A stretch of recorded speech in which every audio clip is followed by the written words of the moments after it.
a recent trip to Germany, I had a day off and decided to go on an old-fashioned cranky trip where the journey is actually more important than the destination.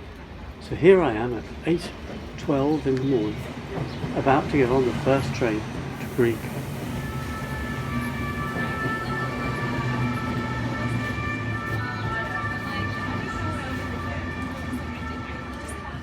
De l'Interrégio 90 à destination de Lausanne, Vevey, Montreux, Aigle, Sion, Brieg. Prochain arrêt, Lausanne. Das Zugteam der SBB begrüßt Sie im Interregio 90 nach Lausanne, Vevey, Montreux, Aigle, Sion, Brieg und wünscht Ihnen eine angenehme Reise. Nächster Halt, Lausanne. The SBB train crew welcomes you on the Interregio 90 to Lausanne, Vevey, Montreux, Aigle, Sion, Brieg, and wishes you a pleasant journey. Next stop, Lausanne.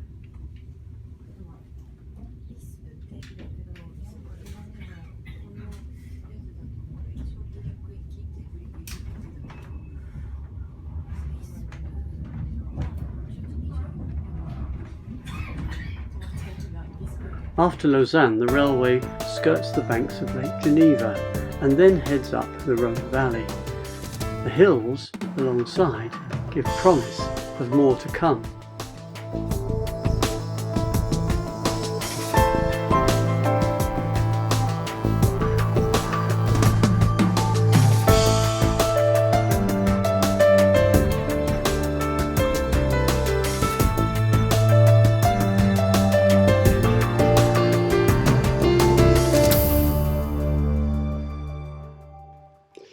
Brieg is the end stop of this first train.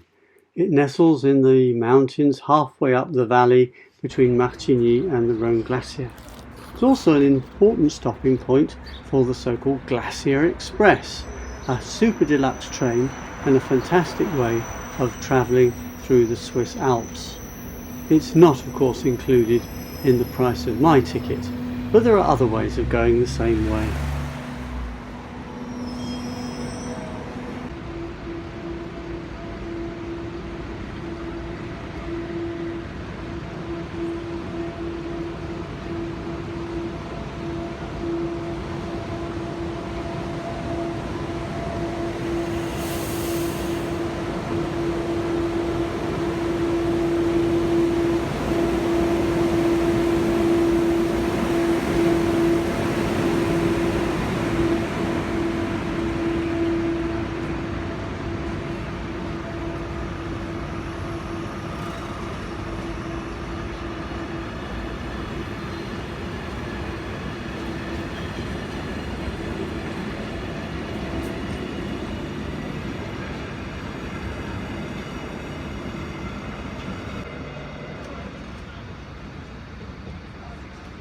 Fortunately, it's also possible to follow the same route up the Rhone Valley on an ordinary train, taking us up the line from Brieg to Andermatt.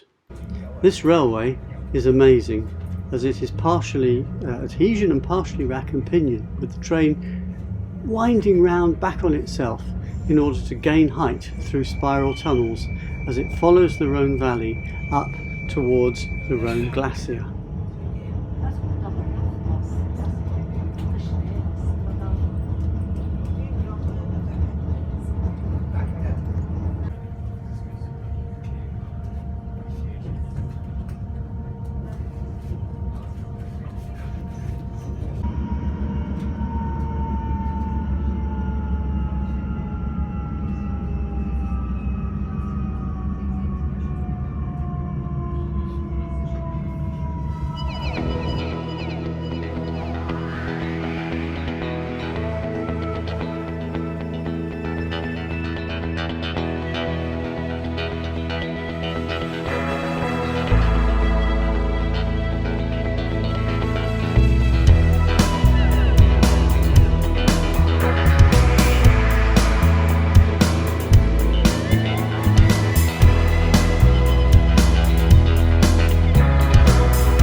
Oberwald is the last stop on the railway before the train dives into the Furka tunnel. If you look very quickly to the right in a moment, you'll see the railway also continues up the mountain, the so-called Bergstrecke, which is steam hauled in summer, but which takes a heck of a lot of maintenance in order to keep it up.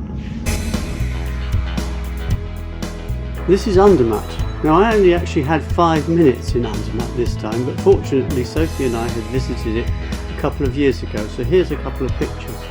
After that, there then came the most exciting part of the whole trip, with an almost vertical descent from Andermatt down to the village of Göschenen. The film doesn't really do it justice, but the drop from one to the other, all rack and pinion, is absolutely mind-blowing.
Göschenen marks the northern end of the Gotthard Tunnel, and here in the past heavy goods trains and crack passenger expresses would travel from places like Lucerne and Zurich in the north through to Bellinzona and down to Milan in Italy.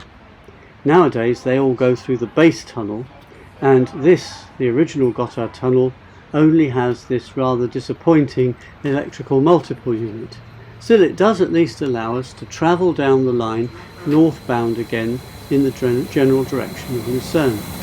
This means that we will go over the 3 levels at Wassen, track at the top, track in the middle and another one at the bottom, with spiral tunnels in between.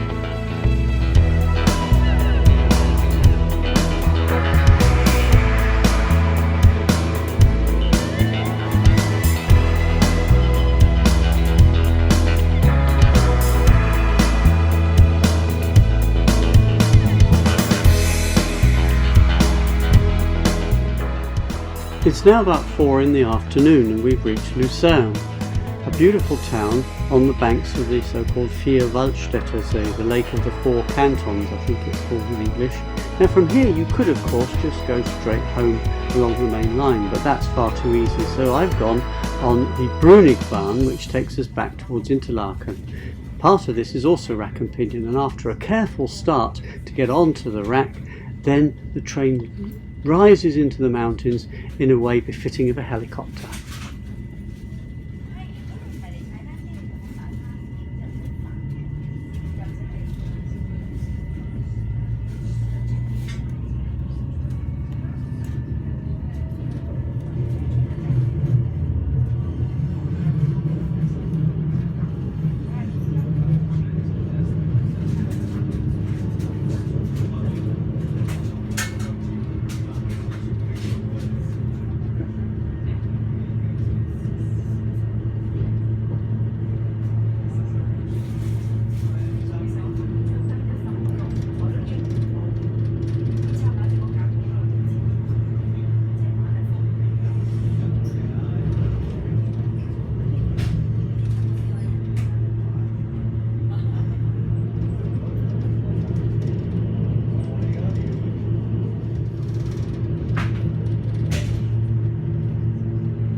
This one last pass, the Brünig Pass, brings us over the top and down eventually into the valley of Meiringen, Brienz and Interlaken. Meiringen is famous for the Reichenbach Falls, where Sherlock Holmes is supposed to have met his nemesis Moriarty.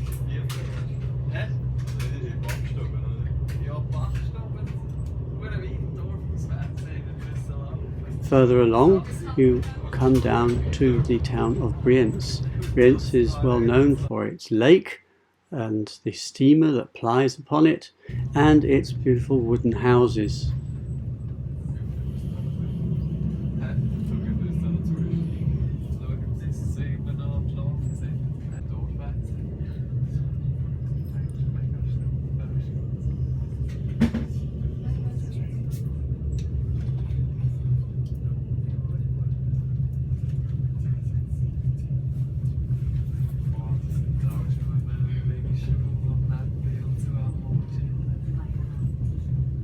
And so into Interlaken, the start and end point, amongst other things, of the Berner Oberlandbahn, which runs from here to Grindelwald and Lauterbrunnen.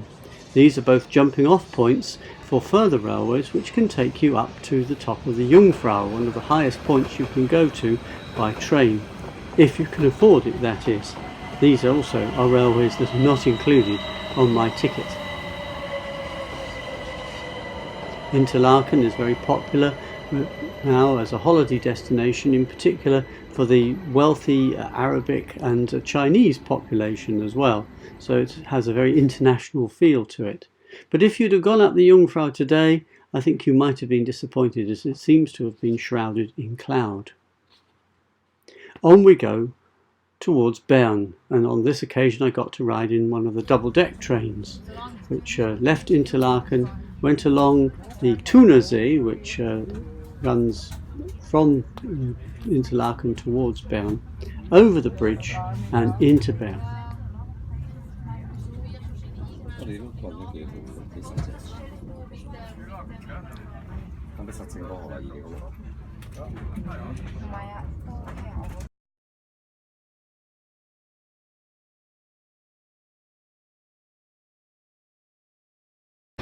And so for the final train of the day, the train will take me back through Fribourg, down to Lausanne and back along the lakeside towards Geneva.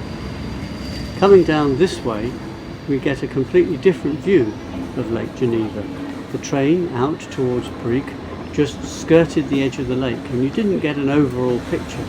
Now as you drop down out of the hills of the area around Fribourg, you get these fantastic views, and especially in the evening light they are a sight to behold. And so I got back to Geneva at 21:20, 13 hours on the train, well worth it.